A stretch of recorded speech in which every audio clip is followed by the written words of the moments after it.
Buenas tardes. Hoy vamos a conversar sobre indicaciones de estudios imagenológicos en patología abdominal y para ello vamos a seguir los mismos objetivos de las sesiones previas. Inicialmente vamos a reconocer anatomía imagenológica normal en los estudios más frecuentes, luego algunas palabras sobre selección de estudios de imagen adecuado en dos escenarios clínicos diferentes. A continuación vamos a identificar hallazgos clave en 3 patologías que fueron seleccionadas por sus docentes y finalmente algunas nociones sobre orientación asertiva en patología abdominal. Con respecto a la anatomía, el primer estudio de imagen con el que podemos contar en abdomen es la radiología simple. En este caso nos permite hacer una evaluación panorámica de el contenido abdominopélvico, siendo muy enfático en que la resolución de contraste es muy pobre y sus indicaciones básicamente se circunscriben a evaluar obstrucción y perforación intestinal y presencia de cuerpos extraños. En este caso les demuestro un ejemplo de una paciente femenina de 35 años que consultó por dolor abdominal difuso y vómito de 24 horas de evolución. Refería un antecedente de una esterilización quirúrgica laparoscópica un año antes y el primer estudio de imagen que se realizó fue esta cirugía simple de abdomen en proyección anteroposterior. En la misma, pues podemos identificar algunas variantes de normalidad como calcificación de los cartílagos costales y una variante anatómica del lóbulo hepático derecho que es el lóbulo de Riedel. Con respecto a la identificación de las vísceras macizas, en el hipocondrio derecho vemos la silueta hepática que en el diagrama adyacente lo tiene señalado en color azul, en el hipocondrio izquierdo lo que corresponde al vaso, luego tenemos la silueta de ambos riñones, en este caso del lado derecho y del lado izquierdo, acá vemos parcialmente la cámara gástrica y la disposición de, en este caso, las asas gruesas o el colon y la presencia de dos imágenes de densidad en rango metálico que corresponden a los clips quirúrgicos del antecedente previo. En este caso, radiológicamente no hay ningún indicio de patología. La sugerencia en caso de radiología de pelvis es evaluar en principio que no exista aire fuera de la luz intestinal, la disposición, el diámetro y el espesor de la pared del intestino, del estómago, del intestino delgado y del colon, lesiones que pueden presentarse como calcificaciones o de alta densidad y la patología de las estructuras óseas, luego los órganos o las vísceras macizas y las partes blandas que son difíciles de caracterizar en este método, sin embargo algunas visceromegalias podemos identificarlas y luego finalmente referirnos a los extraños como en este caso los clips o artefactos. Sobre la disposición de las estructuras entéricas, idealmente este es un caso como el ejemplo modelo, en donde el colon se dispone básicamente en la periferia.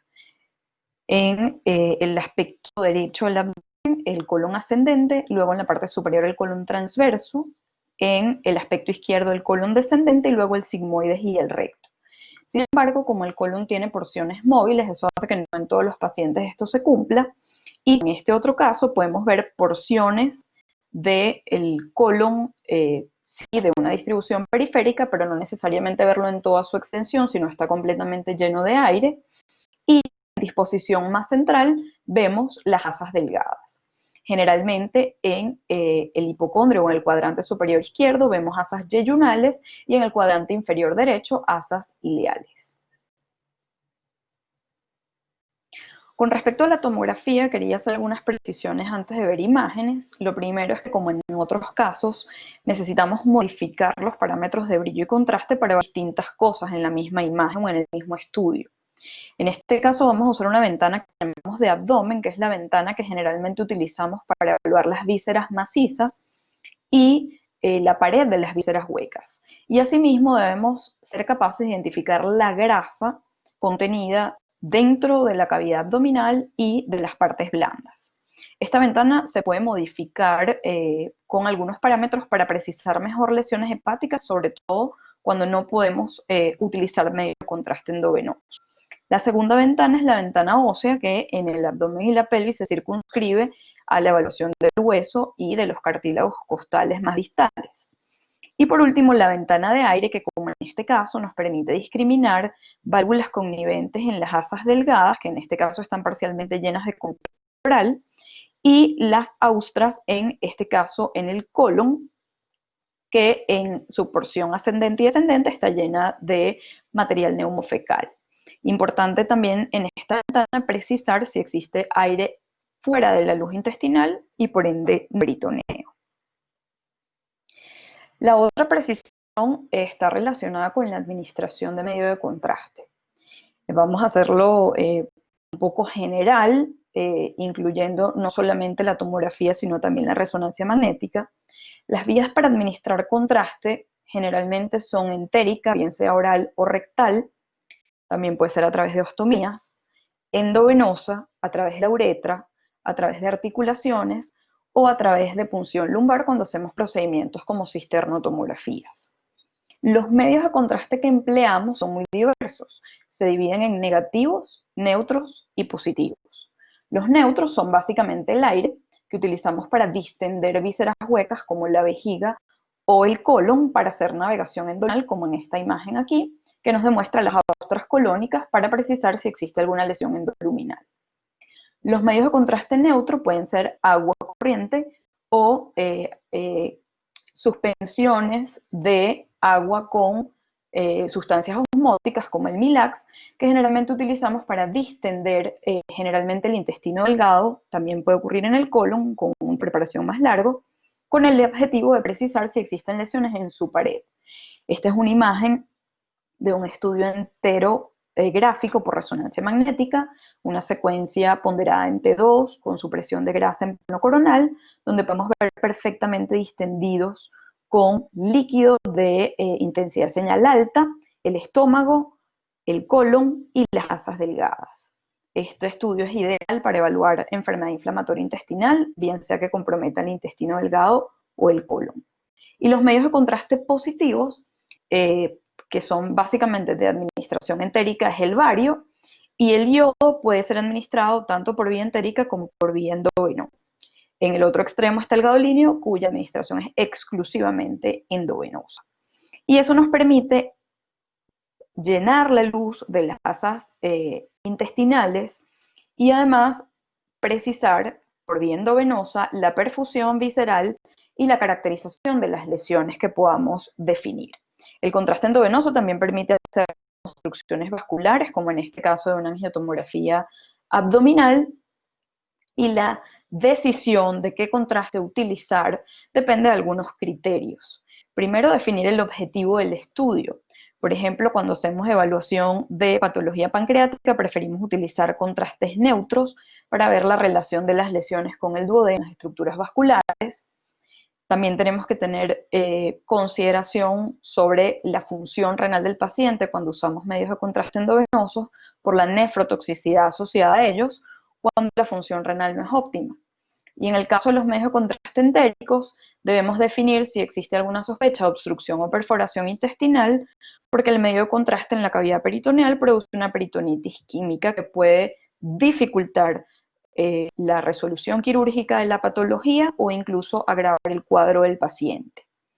Con respecto a las reacciones adversas previas, sobre todo a la administración endovenosa de medio de contraste, la contraindicación absoluta para administrarlo es el edema de glotis, y en esa situación tenemos que hacer consideración de qué método puede ofrecernos diagnóstico sin medio de contraste y reconocer que existen algunos medios de contraste intrínsecos, sobre todo en resonancia magnética, que nos permiten explorar, por ejemplo, la vía biliar y la vía urinaria. Para reconocer cuando un estudio tomográfico tiene medio de contraste endovenoso, podemos usar dos estrategias. La primera es identificar la densidad de las estructuras vasculares. En este caso vamos a concentrarnos en la aorta abdominal, que en fase simple se ve exactamente la misma densidad que el resto de las vísceras macizas. En fase arterial la ven hiperdensa, en este caso vemos también el tronco celíaco y parcialmente la arteria esplénica. Luego en fase venosa baja la densidad aórtica e incrementa la densidad en el caso de la vena porta, y en fase tardía no deberíamos ver medio de contraste en las estructuras vasculares.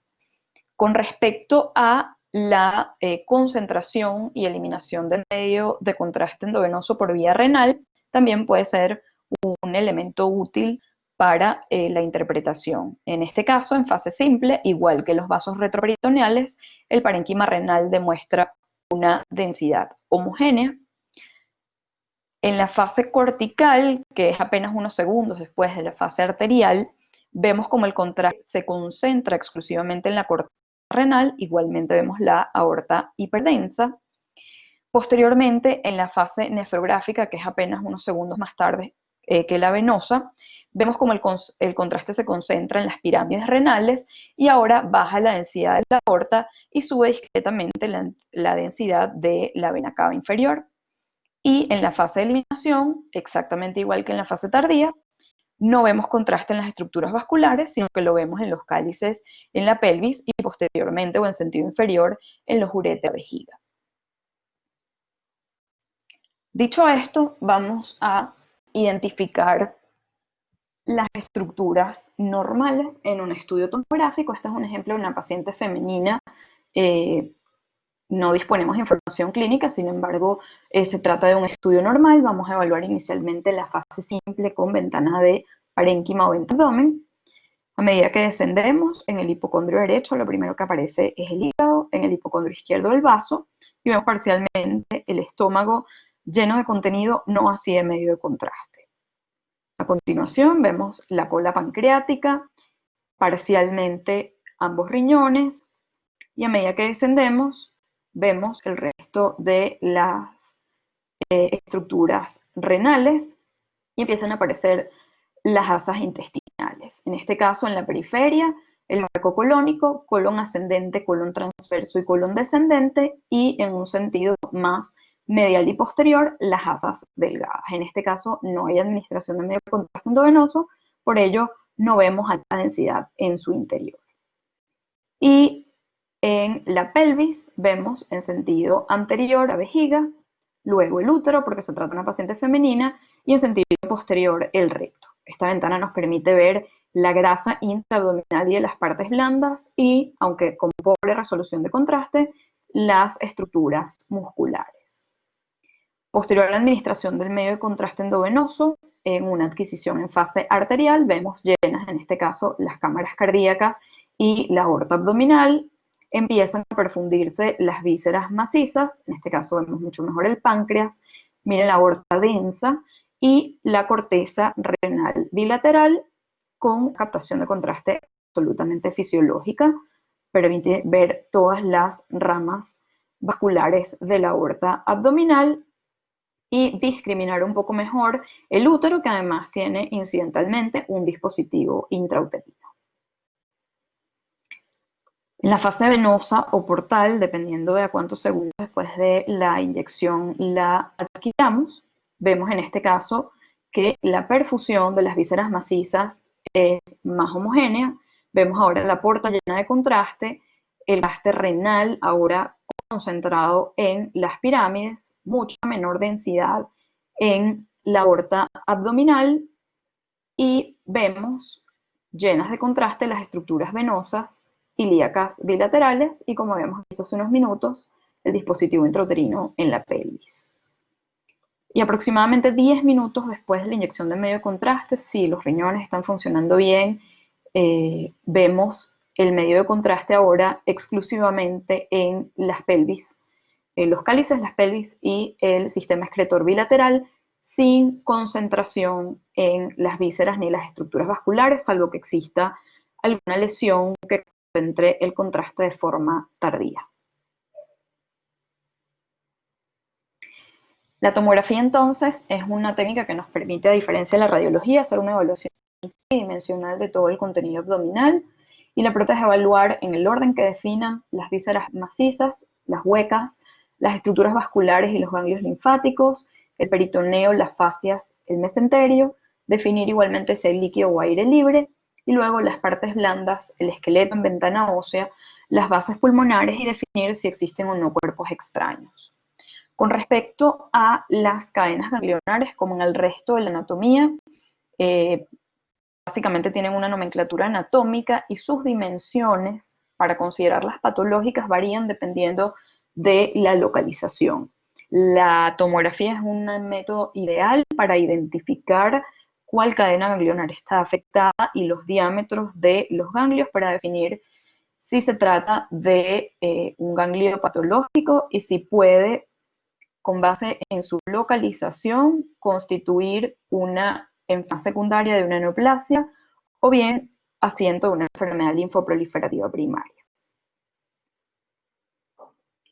Además de la tomografía, tenemos otra técnica tridimensional disponible para evaluar el abdomen, que es la resonancia magnética. En este caso vamos a ver también un estudio normal de una paciente femenina de 35 años. En este caso vemos un plano coronal en secuencia T2 sin supresión de grasa, que es bastante panorámico, nos permite evaluar, digamos, de forma muy grosera el contenido abdominal y pélvico. Fíjense que a diferencia de la tomografía, la resolución de contraste de las partes blandas es muy superior. Eso es mucho más útil para evaluar patología musculoesquelética, igualmente con el contraste intrínseco que existe en las estructuras entéricas, podemos ver distendidas las asas delgadas y el colon con algo de contenido neumofecal, sobre todo el colon ascendente. Fíjense que igualmente vemos contraste intrínseco en la vesícula biliar y por lo demás es una identificación anatómica, hígado en el hipocondrio del lado derecho, vaso en el hipocondrio izquierdo. Aquí vemos las glándulas adrenales, ambos riñones, igualmente contraste intrínseco en la pelvis y los uréteres. En el retroperitoneo vemos el páncreas y las estructuras vasculares. Y luego, en relación a la pelvis, vejiga, útero, recto, y aquí vemos parcialmente el ovario del lado derecho. Con respecto a las secuencias, la secuencia ponderada en T1, en este caso en plano axial, es una secuencia bastante anatómica, cuyos contrastes son bastante similares a los de la tomografía, con una excepción de que en esta secuencia vamos a ver que toda la grasa intraabdominal y periférica se ve hiperintensa. En este caso identificamos igualmente el hígado, la cámara gástrica, el vaso, y a medida que descendemos vemos el páncreas, ambos riñones, y luego el intestino, el colon en la periferia, aquí lleno de material neumofecal, y aquí las asas intestinales delgadas, pobremente distendidas porque no se administra contraste por vía oral. En esta otra secuencia ponderada en T2, pero ahora en plano axial, podemos ver o corroborar la excelente resolución de contraste que tenemos para evaluar la vesícula y la vía biliar, en este caso el coleo con la cefálica pancreática. Igualmente el contenido hiperintenso en forma fisiológica que representa la orina en los cálices y las pelvis renales, y el contenido intestinal igualmente hiperintenso. Además de las secuencias morfológicas que podemos hacer sin y con supresión de grasa, como en este caso, para identificar con mucha mayor satisfacción libre en la cavidad abdominal, podemos hacer secuencias funcionales como la difusión. En este caso vemos la imagen del valor B, que en condiciones normales, como en este caso, no representa ninguna alteración de la intensidad de señal sugestiva de patologías hipercelulares o con contenido necrótico. Y también podemos hacer evaluaciones posteriores a la administración de medio contraste, en este caso en secuencias ponderadas en T1 con supresión de grasa, para identificar la perfusión normal de las vísceras macizas y crisar lesiones focales. Igualmente, esta técnica nos permite hacer reconstrucciones vasculares en el caso de que se requieran estudios angiográficos. La limitación de la resonancia magnética, sobre todo en adultos, es que, a diferencia de la tomografía, no es un estudio panorámico. Cuando requerimos evaluar el abdomen y la pelvis, generalmente tenemos que hacer una adquisición en el abdomen para que la resolución sea adecuada, y luego otro estudio que puede hacerse a continuación con activación de otros detectores de la antena en la pelvis. La resonancia magnética, además de la evaluación morfológica que comentamos hace unos minutos, es ideal para evaluar sin administración de medio de contraste la vía biliar. En este caso vemos un estudio de una paciente femenina de 40 años que optó por dolor en el cuadrante superior derecho con un ultrasonido normal, y ante la sospecha de una patología biliar se solicitó este estudio de colangioresonancia magnética. En esta secuencia morfológica T2 en plano coronal vemos muy fácilmente la vía biliar intra y extrahepática, completamente distendida la vesícula biliar. Aquí vemos la confluencia del conducto pancreático y del colédoco en la cefálica pancreática, desembocando en el duodeno. Todo esto con contraste intrínseco, sin administración de ningún medio de contraste adicional, y además podemos hacer reconstrucciones con sustracción como esta, que nos permite identificar la anatomía y dimensiones de la vía biliar intra y extrahepática, del conducto pancreático, la altura de las inserciones, y de gran ayuda, sobre todo cuando el paciente debe ser sometido a cirugía. Hay otra posibilidad, que es evaluar igualmente la vía biliar, pero ahora sí con administración de un contraste extrínseco. Estos medios de contraste son distintos al gadolinio, porque son medios de contraste que se excretan dualmente por vía renal, pero también por vía biliar. Y como en este caso, a los 20 minutos de administración de medio de contraste, ven que se concentra en la vía biliar intrahepática, en la extrahepática. Aquí vemos el colédoco, la cefálica pancreática, vemos algo de medio de contraste en el interior de la vesícula biliar, y hacia cortes más inferiores vemos que igualmente se está excretando por vía renal. Estos medios de contraste hepatoespecíficos están menos disponibles que los quelatos de gadolinio que utilizamos habitualmente. Se administran igualmente por vía endovenosa y generalmente se emplean para caracterizar lesiones dentro de la vía biliar o algunas lesiones hepatocíticas que tienen una preferente captación de este medio de contraste que el gadolinio. Con respecto a la evaluación pélvica, vamos a ver dos estudios de imagen, ambos de pacientes masculinos. Este primero es un paciente de 45 años. En el contexto de un traumatismo, se administró únicamente contraste endovenoso y ya está prácticamente en fase venosa. Y cuando evaluamos las imágenes de la pelvis, que todo el intestino está no distendido, la vejiga llena, vemos contraste en las estructuras vasculares. Y con respecto a la caracterización o a la ultraestructura de las vísceras pélvicas, la resolución de contraste es bastante pobre. A diferencia de lo que ocurre en la resonancia magnética, este es un paciente un poquito más joven, de 30 años, que fue evaluado mediante una resonancia magnética de pelvis. En este estamos viendo una secuencia T2 en plano axial, y fíjense que cuando progresamos en los cortes vemos contraste intrínseco en la vejiga, que está llena de orina, con absoluta claridad ambas vesículas seminales, el recto distendido con heces en su interior, y en los planos más inferiores podemos ver toda la discriminación anatómica prostática, la periférica hiperintensa en T2, la zona central y de transición discretamente más hipointensa,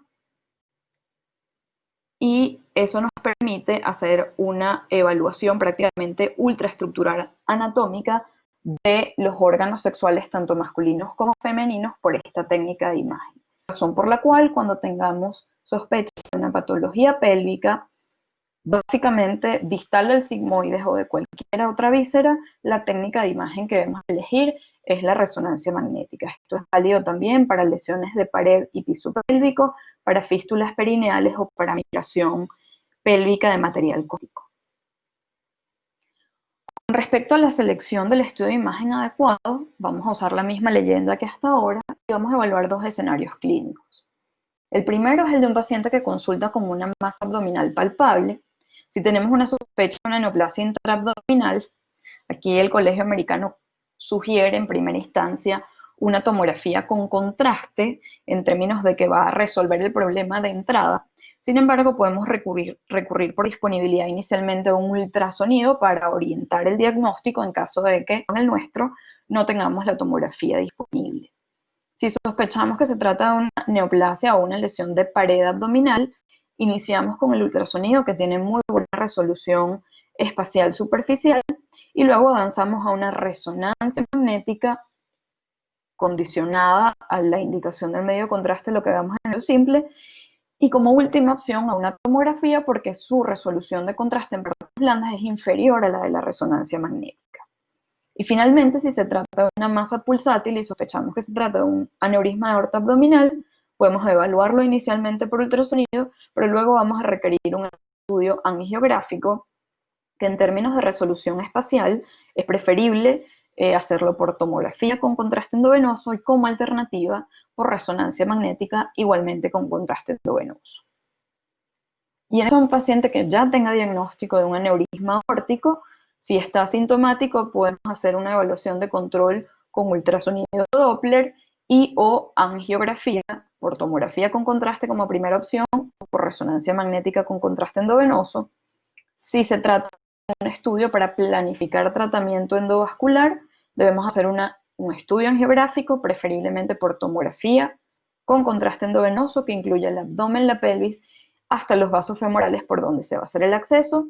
Y cuando se trata de un estudio de seguimiento posterior a la región endovascular, igualmente un estudio angiográfico con contraste, preferiblemente por tomografía y como alternativa por resonancia magnética.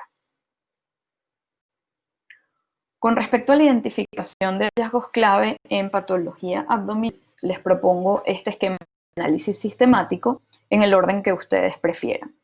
Nunca debe faltar en ninguno de los puntos evaluar las vísceras macizas, las vísceras huecas, las estructuras vasculares, los ganglios linfáticos, el peritoneo, las fascias y el mesenterio, definir si existe o no líquido o aire libre en la cavidad, las partes blandas, el esqueleto, las bases pulmonares y finalmente si existe algún cuerpo extraño relacionado con traumatismo o algún dispositivo médico instalado. Vamos a continuación a ver los casos clínicos. El primero de ellos es de una paciente femenina de 90 años que se presenta con una masa abdominal palpable y con base en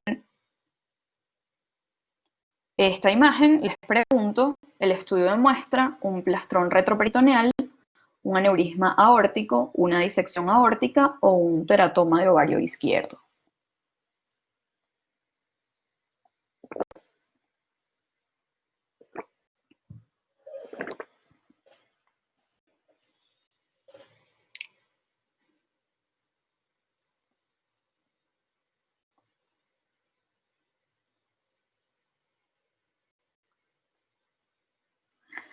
Un poquito de todo. Plastrón retroperitoneal, aneurisma aórtico o teratoma de ovario izquierdo.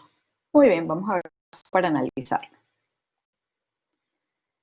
Naturalmente, ante una paciente de 90 años con una masa abdominal palpable, podemos hacer una evaluación inicial por ultrasonido, pero probablemente lo que va a definir el diagnóstico va a ser una tomografía.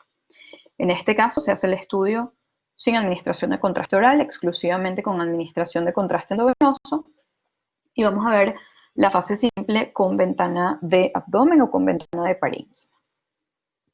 En este caso, vemos desde los cortes superiores que hay un incremento en los diámetros de la aorta abdominal con calcificación en alguna de sus ramas que a nivel infraabdominal alcanza prácticamente 9 centímetros de diámetro con calcificación periférica y si somos un poco más acuciosos vemos que aquí hay un límite con dos densidades, una más baja hacia el lado izquierdo y una más una más alta hacia el lado izquierdo y una más baja hacia el sentido anterior y derecho. Progresamos en los cortes y vemos ahora calcificaciones endoluminales y ese aumento de diámetro se extiende hacia los vasos ilíacos bilaterales. Habiendo evaluado ya las estructuras vasculares, vemos que los diámetros y el contenido del colon, de las asas delgadas y del resto de las vísceras macizas, ambos riñones, el parénquima pancreático y aquí la base hepática son normales. Se administró medio de contraste endovenoso, posterior a lo cual vemos perfusión normal hepatoesplénica, incidentalmente aquí un quiste renal del lado izquierdo, y vemos la aorta francamente distendida o dilatada, sobre todo en la porción infrarrenal, y vemos este gran trombo mural, incluso con calcificaciones, que se extiende igualmente a la ilíaca común bilateral, razón por la cual estamos en presencia de un aneurisma de aorta abdominal infrarrenal con una trombosis mural, pero sin signos de ruptura. La imagen que vimos inicialmente, ya más o menos a esta altura, no veíamos todavía los huesos ilíacos, razón por la cual era poco probable que el origen de la lesión fuera ovárico porque estaba muy alto. Con respecto a la posibilidad que se tratara de un plastrón, la densidad, sobre todo en fase simple, era bastante baja. Tendríamos que plantear que fuera algo probablemente con algo de necrosis. Sin embargo, la calcificación parietal es absolutamente característica de una estructura vascular arterial. Además, veíamos arteriosclerosis en las ramas de la aorta que estaban por encima del aneurisma. Y el último diferencial, que era una disección, muy pocas veces sin medio de contraste podemos identificar los flaps. En alguna ocasión se ha descrito que si están calcificados pudiesen verse en fase simple. Sin embargo, la morfología de las calcificaciones endoluminales no corresponde a una disección, y además corroboramos el diagnóstico cuando administramos medio de contraste. Vamos ahora a ver un caso acompañante, en este caso una paciente de 89 años con 12 horas de evolución de lumbalgia intensa, posterior a lo cual colapsa súbitamente. Se evaluó inicialmente por una tomografía de abdomen y pelvis en fase simple que demuestra una extensa alteración de la densidad retroperitoneal pre y pararenal anteposterior del lado izquierdo, con una dilatación de la aorta abdominal en su segmento infrarrenal. Si vemos con cuidado, fíjense que aquí vemos igualmente dos densidades, probablemente en relación con un trombo mural, calcificaciones periféricas. Estas áreas más hiperdensas en fase simple probablemente correspondan a hematoma intramural. Y luego vemos arteriosclerosis en los vasos ilíacos. Lo que llama, o mejor dicho, el hallazgo cardinal es esta extensa colección retroperitoneal del lado izquierdo, que en este contexto representa un síndrome aórtico agudo debido a la presencia de un aneurisma de aorta abdominal infrarrenal con hematoma y trombosis mural que está roto y que produce este voluminoso hematoma pararrenal anterior y posterior izquierdo. Esto es un diagnóstico de urgencia, no hay que dilatar el manejo para administrar medio de contraste endovenoso, es una urgencia, el diagnóstico debe hacerse en el estudio en fase simple y siempre sospecharse clínicamente ante un paciente con una masa palpable que súbitamente colapsa.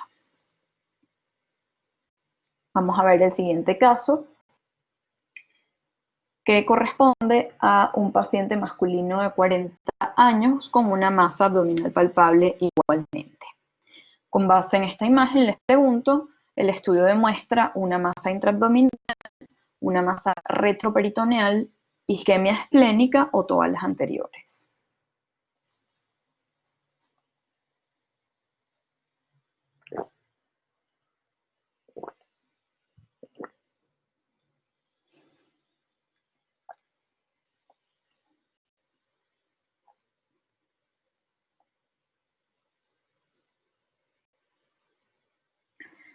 Masa intraabdominal la mitad y luego variado entre masa retroperitoneal y todas las anteriores. Ok, vamos a ver el caso.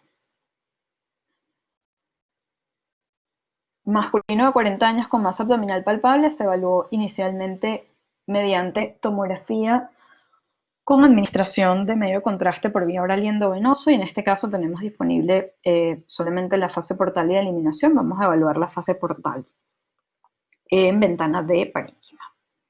En este caso,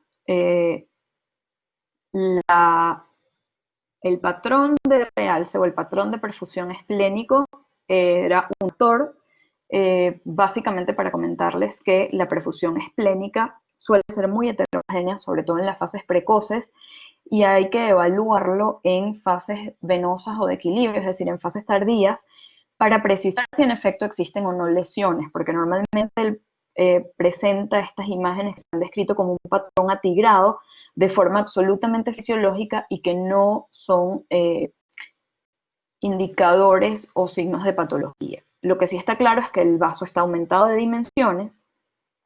Con respecto a la ubicación de la masa, que era indudable que existe una lesión sólida con áreas de necrosis, que son las áreas hipodensas que no captan contraste, la identificación o la localización era eminentemente anatómica. Fíjense la relación que existe entre la lesión con la aorta abdominal, que está llena de contraste, y además el desplazamiento que produce sobre la vena esplénica y, si vemos en este otro corte, el parénquima pancreático. La razón por la cual eso es así es porque la lesión se origina en el retroperitoneo y desplaza anteriormente la vena esplénica y el páncreas, que son estructuras retroperitoneales.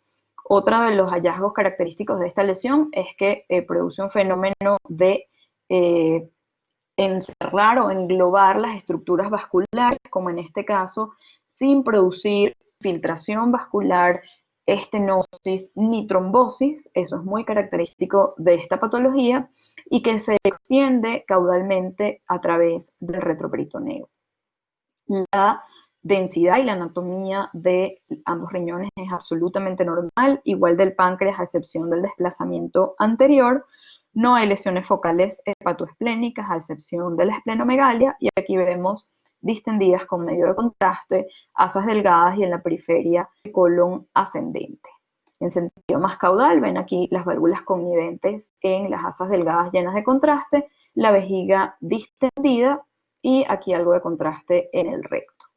Con base en esos hallazgos queda absolutamente claro que esto es una alteración de perfusión esplénica fisiológica, que no hay signos de isquemia esplénica, que la lesión está en el compartimento retroperitoneal, no así en el intraabdominal, y por las características del compromiso vascular, la primera entidad que debemos plantear es un linfoma, que en este caso tiene una presentación de tipo masa o plastrón.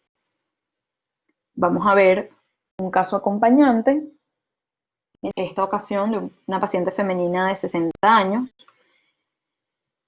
que consultó por dolor en el cuadrante inferior derecho y aumento de volumen en la región inguinal ipsilateral. Se evaluó con tomografía abdomen y pelvis con doble contraste. En este caso vamos a ver la fase portal, que demuestra hay un par de lesiones hipodensas en el parénquima hepático, en rango quístico en los segmentos 4-6. Vemos también unos clips en el hilio hepático que corresponden a un antecedente de una colecistectomía. En el aspecto posterior del riñón derecho hay una lesión incidental benigna que corresponde a un angiomiolipoma. Y el resto de las vísceras no demuestra lesiones focales. La progresión del medio de contraste oral es absolutamente normal y no vemos ninguna patología entérica asociada. Vamos ahora a revisar lo que corresponde a las cadenas ganglionares y vemos este ganglio retrocrural derecho aumentado de tamaño. Asimismo vemos ganglios en la cadena aortocava, esta es la vena cava, esta es la aorta abdominal, en las cadenas o en la cadena paraórtica, caudalmente en la cadena o en las cadenas ilíacas bilaterales, predominando el lado derecho donde son mucho más voluminosos. En la cadena ilíaca del lado derecho, claramente representados mucho más voluminosos que del lado izquierdo, y en la cadena femoral bilateral, igualmente predominando en número y volumen del lado derecho.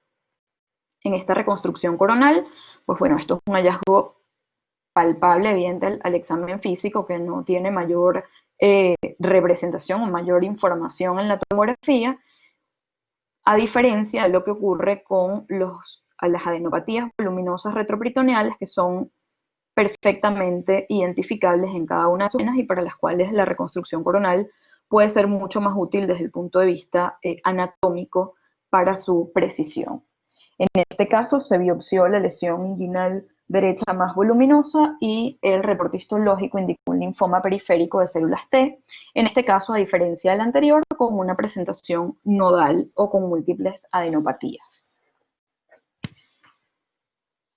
Este otro caso acompañante es de un paciente masculino de 60 años que consultó por dolor abdominal y pérdida de peso. Se evaluó mediante una tomografía de abdomen y pelvis con doble contraste y vamos a ver ahora la fase portal en ventana abdominal. Identificamos inicialmente una masa de 5 por 6 centímetros en el segmento hepático 4A. Igualmente vemos lesiones hipodensas en el parénquima esplénico, al menos estas dos lesiones nodulares sólidas. Fíjense que por la fase en la que estamos evaluando el estudio, el parénquima esplénico está completamente homogéneo y eso sí nos deja ver con claridad estas lesiones que son reales y no un trastorno de perfusión.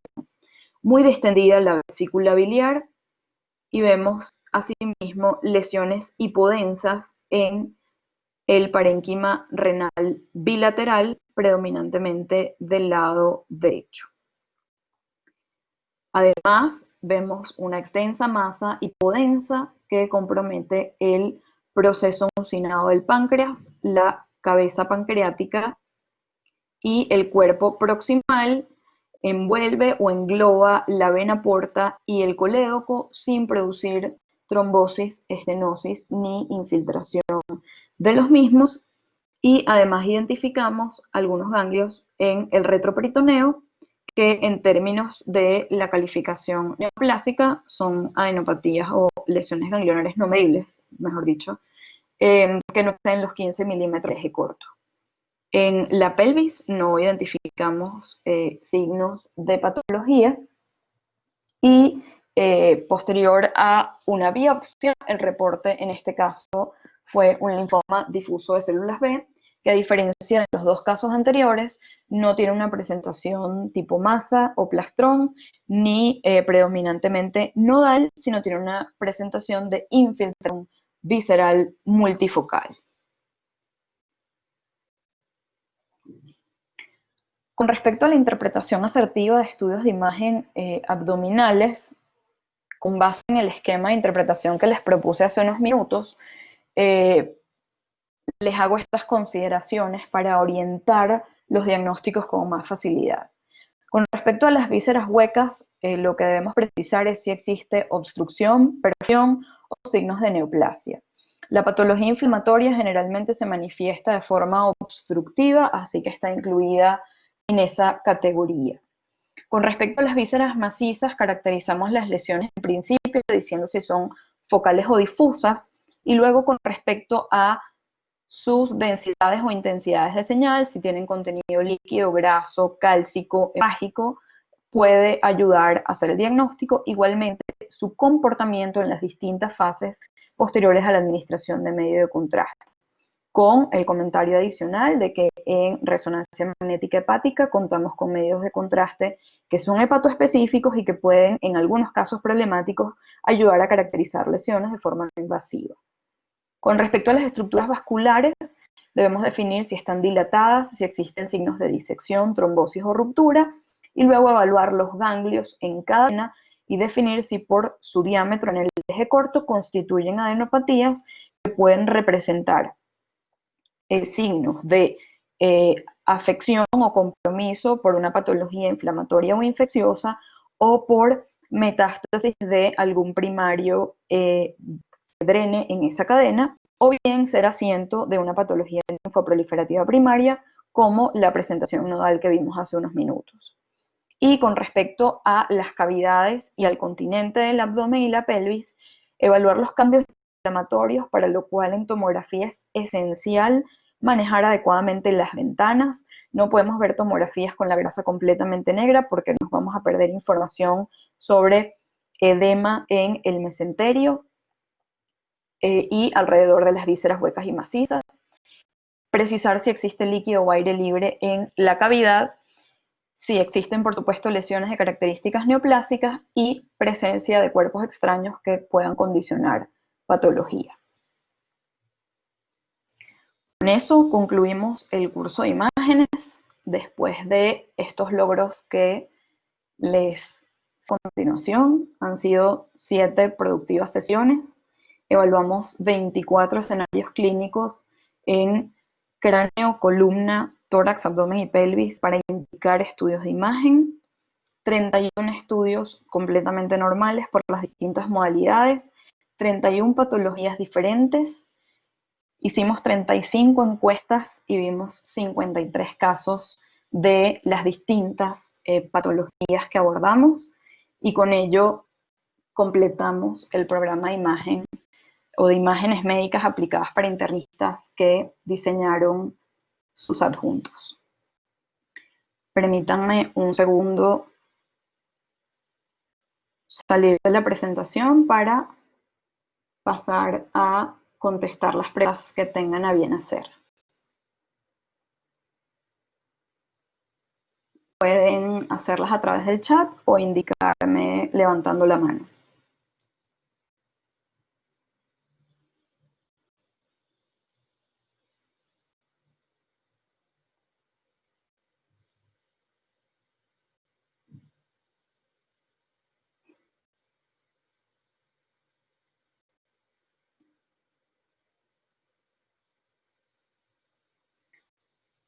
Sí, permítanme por favor de 2 clases más o 2 de las clases que ya vimos, y en lo que tenga eso listo les hago llegar los enlaces de las 6 que faltan.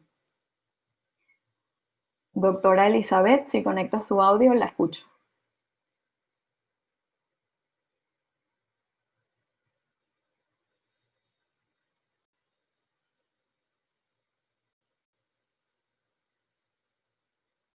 No hay de qué, Yesenia, para servirles.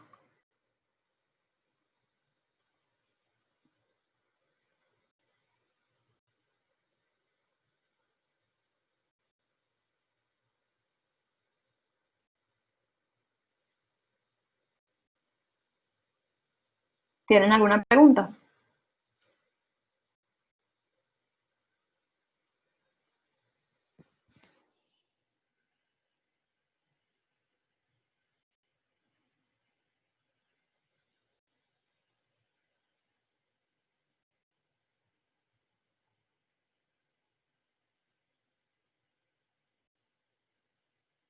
Vale. Si no hay preguntas, entonces que pasen una feliz tarde, y apenas tenga las 2 grabaciones que faltan listas, les hago los enlaces para que revisen todas las clases.